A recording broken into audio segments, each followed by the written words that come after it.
제가 지금 나눠드리는 것도 좀 작성을 할 거거든요. 제가 수업 전에 얘를 지금 하는 이유가 있겠죠. 지금 올해 학생들이 이제 코로나가 2년차가 되고 지금 상황은 또 델타 변이 때문에 아마 3년차 될 것 같아요. 내년까지 가요. 그럼 지금 고2들은 생으로 고등학교 3년을 완전히 다 코로나로. 이게 되게 심각한 문제인 게 뭐냐면 사람들이 되게 착각을 하는 부분이 인간이 되게 환경 영향 정말 많이 받아요. 우리의 상상 이상으로. 문제는 환경이 어쨌든지 간에 되게 우리가 사소한 또는 조그마한 어떤 변화를 줌으로써 큰 결과를 얻을 수가 있는데 뭐 그런 걸 뭐 책 중에 넛지라고 써요. 넛지. 그런 뭐 책도 있고 한데 요즘 학생들 특히 올해 학생들에서 제가 느끼는 되게 우려사항은 첫 번째는 뭐냐면 제가 예전에도 얘기했는데 제가 83년생이고 02학번이면 딱 이해찬 1세대라 그래가지고 당군 1의 최저학력 세대라고 이름 붙여졌던 세대예요. 이게 결과적으로 어떻게 나타나냐면 되게 슬픈데 저도 창업을 했었고 그러니까 스타트업 같은 걸 했었고 서울대 벤처 동아리나 뭐 이렇게 선후배들을 봤을 때 정말 안타까운 게 뭐냐면요 82년생까지는 진짜 크게 성공한 사람들이 많아요. 근데 83들이 개판이야. 내가 83이었다. 물론 내가 개판일 수도 있어. 근데 느껴지는 게 뭐냐면 확실한 건 이거야. 과연 일단 뭐 좋아요. 학생한테 공부만 하라는 것도 어떻게 보면 비인간적이고 하루에 뭐 12시간, 16시간씩 하는 것도 어떻게 보면 아동학대라고 볼 수 있어. 근데 문제는 뭐 그거 안 하고 저는 사회운동 할게요. 좋아요. 끝이 어떤데? 그러니까 물론 이럴 수 있어요. 사회운동을 해가지고 정말 제대로 해서 20대 국회의원 한다든지 아니면 뭔가 자기의 입지를 다지는 그런 방법도 있을 수 있을 거예요. 근데 저는 여러분 항상 하는 얘기지만 정규분포예요 인생은. 그러니까 우리가 공부하는 이유는 뭐냐면요 그 정규분포의 평균값을 우상향시키는 우측으로 높여주는 거예요. 그러니까 서울대 갈 확률은 0.2%밖에 안 돼. 그런데 어떤 특정 집단에선 서울대 갈 확률이 10%예요. 지금 무슨 얘기냐면 정규분포가 오른쪽으로 넘어갔다는 얘기거든. 자, 그 방법 중에 제일 크리티컬한 게 결국 이거야 사실은. 매니지먼트. 비즈니스 매니지먼트가 경영학이야 사실은. 그러니까 비즈니스 매니지먼트는 뭐냐면 말 그대로 사업을 비즈니스를 매니지먼트 하는 거 관리하는 거예요 사실은. 그런데 안타까운 게 뭐냐면 우리는 자기 관리가 되게 안 되는 세대예요 지금. 잘 생각해봐. 방학이야, 코로나야, 온라인 클래스야. 몇 시에 일어나냐? 저 일어나긴 하냐? 제가 되게 웃긴 게 우리 선후배들 보면은 교사들 많아요. 유튜브 하는 교사들도 있어. 아니 애들이 옹클 출석을 안 해가지고 아침에 출석하느라 뭐 5명 출석을 안 해. 선생님 출석 전화하고 있어. 전화 안 받아 애들이. 어떻게 해야 되냐는 거야 도대체. 걔는 뭐하고 있겠냐? 자겠죠. 왜 자겠냐? 날씨에서 게임 했겠지. 자, 온라인 클래스 그러면 일단 출석도 어려워. 출석했어. 끝나? 아니요. 옵치 틀어놓고 롤하면서 온라인 클래스 하고 있다니까. 개판이에요 진짜로. 이게 코로나가 되게 심각한 거야. 자, 그럼 이 상황에 그나마 내가 다시 한 번 말씀드리지만 국어에서는 정말로 누구보다도 제 스스로 잘 가르치고 준비도 잘 돼 있다고 생각을 하는데 문제는 아무리 수업을 잘하면 뭐해? 소화가 안 돼. 왜 소화가 안 되지? 공부를 안 하네? 왜 공부를 안 하지? 아무리 코로나라고? 해결 방법이 없나? 이거예요. 원래 제가 한 10년도 넘게 전에 공부법 강사로 되게 유명했어요. 그때 만들었던 거예요 사실은. 이거 어떻게 만든 거냐면 일단 제가 수험 생활을 정말 뒤질 정도로 했고요. 뭐 저한테 자꾸 그런 얘기 하지 말라던데 저는 고등학교 1학년 때 공부 못했어요. 공부 못한 게 아니라 정확히 안 했어요. 프로게임 한다고. 38명 중에 34등 했어요. 2년 만에 전국 70등 됐어요. 그때 썼던 플래너고요. 그 이후에 학생들을 가르치면서 가장 효율이 좋은 플래너예요. 그러니까 여러분이 뭐 자기만의 플래너가 있다, 내가 쓰고 싶은 플래너가 있다고 그냥 쓰세요. 근데 잘 모르겠으면 이걸 쓰세요. 그리고 어차피 이건 PDF로 공유를 해드릴 거고 사실 또 돈이 좀 들긴 하는데 태블릿 없는 학생들은 또 손으로 써야 될 거 아니야. 그 친구들한테는 제가 무료로 나눠드릴 거고 우리 수강생들은. 자, 그래서 중요한 거 앞으로 이걸 찍어서 올리는 거야. 매일매일. 그러니까 빈 상태로라도 제발 올려. 그 습관이 되게 중요해 정말로. 그러니까 우리가 되게 착각하는 것 중에 하나가 뭐냐면 여러분 문서화하지 않으면 단 하나도 남지 않습니다. 머릿속에 절대 남길 수가 없어요 인간은. 문서화가 핵심이야. 무조건 문서화하는 거야. 자, 그럼 쓰는 요령을 설명해 드릴 건데 맨 첫 페이지를 보시면은 8월 15일부터 21일 그러니까 이번 주 일요일부터 제가 쓰는 걸로 되어 있으나 뭐 일주 정도 당겨도 상관은 없어요. 자, 근데 이제 보시면 알겠지만 어떻게 되어 있냐면 일단 주간 계획, 그래서 일요일부터 시작해서 토요일에 끝나는 주간 계획으로 되어 있고, 거기 아래 보시면은 공부 우선순위가 있고 몇 시간마다 있어. 근데 결론 얘기할게요. 절대로 여러분은 계획을 지킬 수가 없어요. 원래 그래, 사람은. 알겠어요? 학교 수업에 시간표가 있어. 그럼 선생님이 알아서 45분 또는 50분에 딱 끝내. 그런데 여러분 스스로는 그걸 지킬 수가 없어요. 의지의 문제가 아니에요. 이거는 정량적인 사고방식의 부재가 가져오는 근본적인 문제라서 이건 무조건 계획일 뿐이에요. 그냥 계획은 결국 수정된다고 생각하시면 돼요. 자, 그러면 여기다 뭐 하는 거냐? 잘 보세요. 일요일 하면은 두 칸이 나눠져 있잖아. 지금 왼쪽 칸은 계획 쓰는 거야. 오른쪽 칸은 결과 쓰는 거야. 자, 그러면 이거를 한 장 넘겨보시면 일일도 있는데 왜 이걸 또 주간으로 나눠놨냐? 주간을 조망해보는 거랑 일간을 파편화시켜보는 건 또 별개의 문제야. 그러니까 무슨 얘기냐면, 다시 한번 말씀드릴게요. 이걸 우리나라 말로 표현을 하자면, 한자로 표현하자면 결국에는 자기관리예요. 매니지먼트라고. 경영학이 비즈니스 매니지먼트라고요. 매니지먼트. 관리가 안 되잖아. 왜? 문서하지 않으니까. 그럼 해야지. 근데 이걸 안 할 거야? 그럼 놓겠다는 얘기예요. 이거는 게임 던지겠다는 얘기라고. 입시 던지겠다는 얘기예요. 다시 한번 말씀드립니다. 이거 철저하게 쓰시고 메일 올려주세요. 제발 당부드립니다. 메일 작성해 주시고, 다시 한번 말씀드리면 작성 요령은 주간은 일요일날 왼쪽에 계획, 오른쪽에 결과인데 칸이 작잖아요. 뭐 못 쓸 수는 있어요. 그럼 주요한 것만 정리해 주시면 돼요. 첫 번째.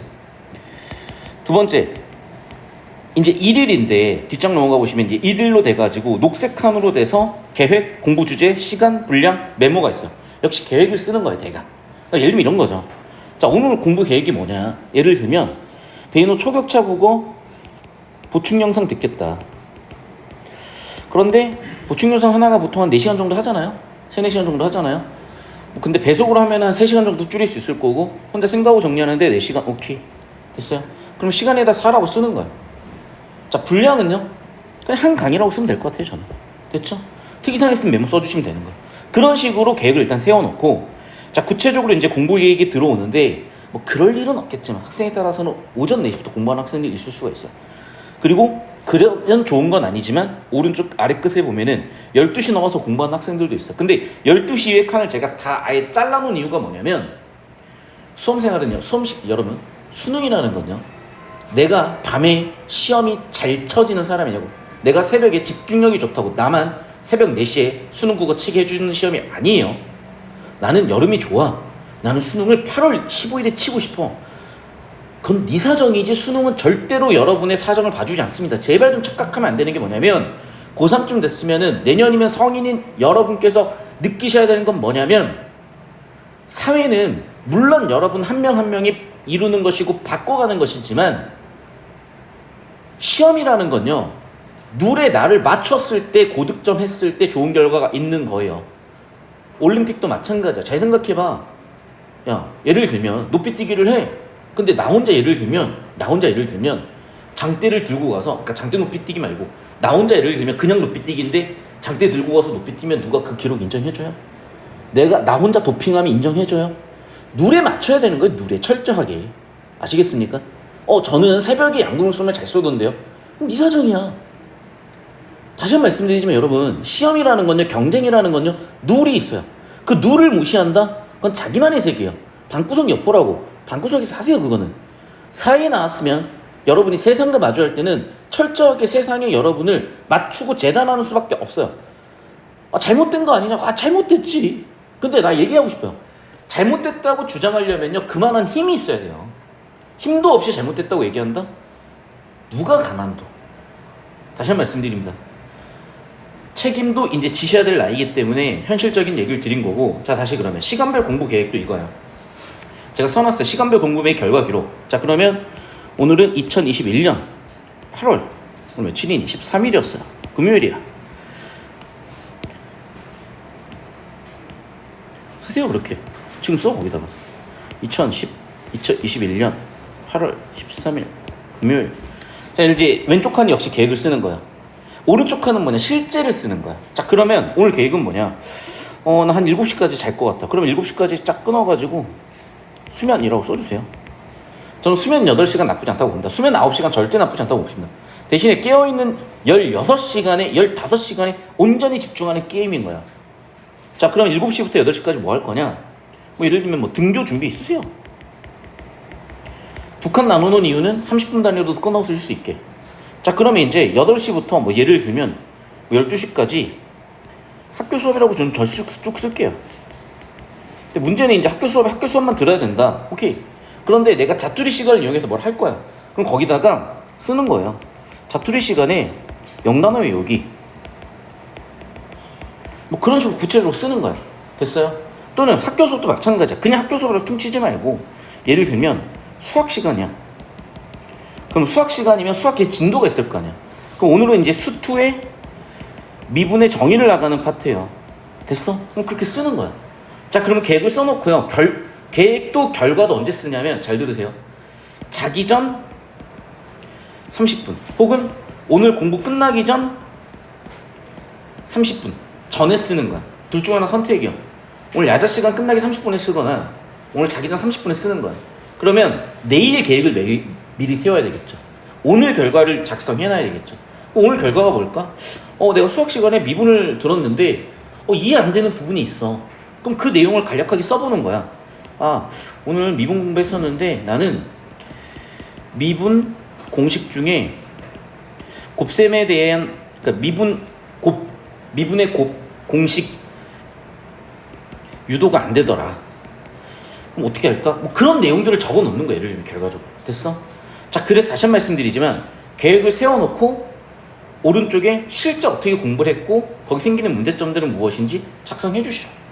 색깔펜 바꿔가지고. 그것만으로도 여러분 복습이 돼요. 오늘 뭘 배웠구나. 난 오늘 공부 어떻게 하고 있구나. 어떤 공부 해야 되겠구나. 이런 게 보일 거라고요. 아시겠습니까? 자, 그리고 그렇게 작성하다 보면은 예를 들면 이제 국어라고 해볼게요. 그래서 여러분이 오늘 같은 경우에는 5시 반에 나와서 6시 반까지 학원을 왔다고 칩시다. 그럼 거기다가 이동이라고 써주시고, 그러면 이제 6시 반부터 몇 시까지 수업을 들었잖아. 그럼 수업이라고만 쓸게요, 그냥. 자, 그런데 이제 수업에서 뭘 할지 몰랐으니까. 근데 오늘 수업으로 왔어. 그러면은 색깔 바꿔가지고 오늘 수업에 있었던 걸 기록을 하는 거예요. 예를 들면 여러분한테 지금 플라그에 말씀드렸던 게 파트 2의 제이커브. 맞죠? 그 다음에 파트 2의 채권 지문. 자, 그럼 봐봐요, 여러분. 비문학 독서를 이룬 요소들이 뭘까요? 일단 첫 번째는 지문에 대한 이해도는 어떠한가? 두 번째는 어휘력 중요하죠. 세 번째는 문제나 선지 접근 중요하죠. 네 번째는 내가 수업에서 다루는 수업 주제도 중요하죠. 그럼 그게 4개 한번 써보고 내가 어느 정도 이해를 하고 있고 어느 정도 공부를 하고 있는지 다시 한번 성찰해보는 거예요. 그게 상위 0.1%의 비밀이야. 초인지 능력이 이렇게 길러지는 거예요. 그러면 그 과정이 있으면 한 번 더 복습이 되고 공부방향이 계속 나오는 거지. 이해됐어요? 여기서 중요한 건 이거야. 맨 아래 보시면은 공부 시간 총정리가 있잖아요.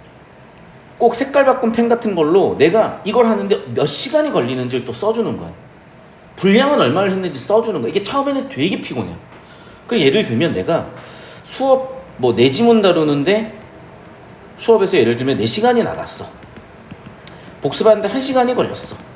이런 식으로 써주세요. 왜 이게 중요하냐면 여러분 되게 착각하는 것 중에 하나가 뭐냐면 이제 곧 내신이잖아요. 되게 착각을 하는 게 내신을 100% 할 수 있다고 생각을 해. 수능을 100% 할 수 있다고 생각을 한다고. 되게 미련한 선택이에요, 그거는. 여러분 영어 100점 맞을 필요 없어요, 수능에서. 90점만 맞으면 돼요. 그러면 영어에다가 적당하게 90점을 만들기 위한 공부량이 있을 거 아니야. 한 발 더 나가볼까요? 서울대는 4등급까지 마이너스 0.8점이야. 즉 무슨 얘기냐, 내가 서울대 입시를 칠 거다 그러면 여러분 알다시피 내후년부터는 달라지지만 1+2를 해야 돼. 맞지? 그러면 자, 영어에다 쓸 시간을 차라리 1+2, 2과목에다 더 써주는 게 좋을 수도 있는 거야. 여러분 요즘 입시는요 되게 범위가 좁고요 깊이네요. 난이도가 그랬을 때 굉장히 말도 안 되게 세지는 거야. 문제는 그런 시험에서 어떻게 누가 완벽하게 하냐고요, 공부를. 무슨 얘기냐, 잘 들어. 효율이 나오는 전까지, 효율이 나오는 역치까지 하는 거야. 그러려면 철저하게 정량적인 사고를 해줄 수가 있어야 돼. 이게 안 되잖아요. 나중에 여러분 취업해서 되게 힘들고 공무원 시험을 치든 인생 살면서 되게 힘들다니까. 아니 막 그렇잖아. 예를 들면 내가 집을 사고 싶어. 근데 내가 연봉이 예를 들면 뭐 한 4천 돼. 자 봐봐. 집을 사고 싶어. 집이 얼마가 나와야 되죠? 내 수입이 나와야 되지. 내 지출이 나와야 되지. 지출이 줄일 수 있는 건지 없는 건지 나와야 돼. 다 숫자예요 사실은. 다 정량적인 계산이라고. 공부도 마찬가지야. 내신이 3주 남았네? 근데 30 동안 내가 모든 과목을 다 돌릴 수 있나? 여러분 내신 1등급 맞아온 학생은 알겠지만 내신 1등급은 무조건 5회독에서 10회독 이상이야. 근데 문제는 2등급 맞추는 데는 3에서 5회독이에요. 그럼 평균 2등급 맞추기 위해서 전 과목을 3에서 5회독을 할 건지, 아니면 어차피 나는 이게 필요 없는 과목이니까 그 과목 버리면서 1등급 맞추기 한 과목을 10회독을 돌릴 건지, 그럼 1회독 했을 때, 3회독 했을 때, 5회독 했을 때, 10회독 했을 때 시간이 얼마나 줄어드는지, 이게 기록이 되어 있어야 정량적으로 계산해서 계획이란 게 세워지고 방향이란 게 잡히는 거고, 거기서 유의미한 결과값을 내는 거지. 이해됐어요? 이건 하나의 예시입니다. 좋은 플래너 많아요. 저는 뭐 플래너 전문가는 아니기 때문에, 다만 제가 반 34등에서 정치 시스템까지 올랐을 때 썼던 플래너고, 사실 이걸 20년 동안 썼어요. 저는 학생들을 대상으로. 근데 가장 효과가 좋았어. 그래서 이거를 드리는 거니까 좋은 플래너 있으면 그거 쓰세요. 근데 중요한 거 사진 찍어 올리라고 제발. 그리고 좀 제 욕심인데 죄송하지만 국어 공부란 거는 형광펜으로 딱 박스 하나 쳐가지고 보여주세요. 그러면 특히 그 부분에서 제가 집중해가지고 여러분 방향 잡아드릴 거고, 뭐 필요한 학생은 다른 것도 봐달라고 해. 그럼 봐줬으면 좋겠는 파트, 선생님 예를 들어 저는 수학이 좀 안 돼요. 그럼 수학 같은데 형광펜 밑줄 쳐가지고 저한테 봐달라고 사진 찍고 딱 올리시면, 제가 얘기했잖아. 미안한 얘기지만 이 학생의 이름은 몰라도 이 학생의 오답 정리는 내 머릿속에 있다고. 알겠어요? 저를 그렇게 이용하시기 바랍니다. 자, 굳이 제가 아까운 수업 시간 내가지고 이 플래너 작성 방법에 대한 얘기를 하는 것 자체, 그 의미를 제발 알아두시길 바라고, 작성하다 보면 개인별 스타일이 나오고 요령이 나와요. 자, 그리고 작성을 못하겠으면 제발 물어보세요. 그리고 예시 파일까지 혹은 예시 뭐 사진까지 같이 한번 다시 올려드릴 테니까 잘 활용을 해보십시오. 그리고 결국 뭐냐, 중요한 건 이거야. 자, 첫 번째 녹색 칸 보시면 돼요. 공부 주제를 먼저 정하고, 두 번째 시간과 거기에 대응되는 분량을 먼저 계획적으로 한번 짜본 다음에, 그게 학교 수업 시간이나 학원 수업 시간이나 개인 자습 시간에 따라서 계획으로 가겠죠. 그 다음에 결과적으로 이게 어떤 실제 내 실행에서 결과가 나올 것인지. 선생님 잤어요. 써 그걸. 몇 시부터 몇 시까지 잔지 모르겠어. 제발 그런 소리는 하지 마. 선생님 제가 자긴 잤는데 오후에 몇 시간을 잤는지 모르겠어요. 왜 몰라 이 사람아. 밥 먹고 공부 좀 하다가 졸다가 잤는데 그 몇 시인지 모르겠어. 그러면 대강 1시부터 2시 사이에 잤다고 써서 깬 시간 대충 쓰면 될 거 아니야. 대강 써야지. 그러면 대략 나오잖아. 내가 오후에 자느라 3, 4시간을 날렸네? 그럼 봐. 100% 걔네들은 잠을 언제 자는 줄 알아요? 12시 넘었어요. 죄송해요. 100%는 없으니까. 매우 높은 확률로 12시 넘었어 자. 수면 시간이 대부분 애들이 8시간 이하에 그런 애들. 그럼 차라리 편하게 잘 자서 수면의 효율을 높이는 방법을 선택을 해야 되는 거지. 또는 어떤 경우냐, 체력이 약한 경우야. 그럼 어떻게 하라고요? 심박수 60%. 그게 약 3에서 4m라고 해요. 심박수 가지고. METS라고 해. 심박수 가지고. 그 정도의 강도의 운동을 주에 3, 4시간 이상 해주지 않으면 체력이 악화돼요. 그럼 결국에는 수면이 늘거나 집중력이 떨어지는 상황이 벌어진다고. 그건 한 주 단위야. 그러니까 한 주 단위로 3, 4시간 정도 운동을 해줘야 돼. 자, 그러면 이제 그런 문제점들이 보이는 거지. 이해돼요? 그게 자기관리예요. 기록을 해야 문제점이 뭐예요? 해결 방법을 보지. 기록도 안 해놓고 제가 그냥 안 돼요. 그냥 안 되면 어떻게 하라고. 예를 들면 병원에 갔어. 제가 몸이 안 좋아요. 야 씨발. 야 조용히 이렇게 해서. 근데 니네가 의사라고 생각을 해봐. 어떻게 오셨나? 제가 몸이 안 좋아요. 치과를 가셔야 되나, 어디 정신과를 가셔야 되나, 이게 코로나인가? 그럼 물어보겠지. 열이 나시나요? 열이 나는 것 같기도 안 나는 것. 그럼 재야지. 37.5도 이상이네. 일단 코로나 검사 받고 오세요. 37도네. 약간 미열이 있으시네요. 판단이 될 게 아니야. 또는 예를 들면 피를 뽑았어. 수치를 봤어. 당뇨 수치가 갑자기 200이 넘었어. 약간 당뇨가 있으신데요? 이거 정확히 검사 받아봐야 될 것 같아. 수치로 계산하는 거 아닙니다. 근데 걷다 대놓고 의사 보러 갖고 모르겠고 그냥 몸이 안 좋아요. 어떻게 해달라고? 똑같아. 선생님 이해가 안 돼요. 그러니까 이해가 안 되는 거 알겠어. 좋아. 어떤 포인트에서 지문이 안 된다는 건지, 어떤 문장이 안 된다는 건지, 단어가 안 된다는 건지, 문제가 안 풀린다는 건지 구체적으로 디테일하게 문서화 정리하지 않으면 본인도 헷갈려요. 다시 한 번 말씀드리지만 시작은 매니지먼트. 알겠어? 자기관리 시작. 플래너. 이거 매일 찍어 올리세요. 백지로라도 올리세요. 백지로라도. 아무것도 안 썼어? 날짜만 써서라도 올리세요. 제발. 그것조차 안 한다? 뭐 그건 이제 본인의 의지가 나온 거지. 자기 관리 안 하겠다. 로 밖에 저는 못 보겠습니다. 아 선생님 전 이거 말고 좋은 거 있는데 그거 올려. 아시겠어요? 자 여기까지 하고 필요한 건 질문을 받겠습니다.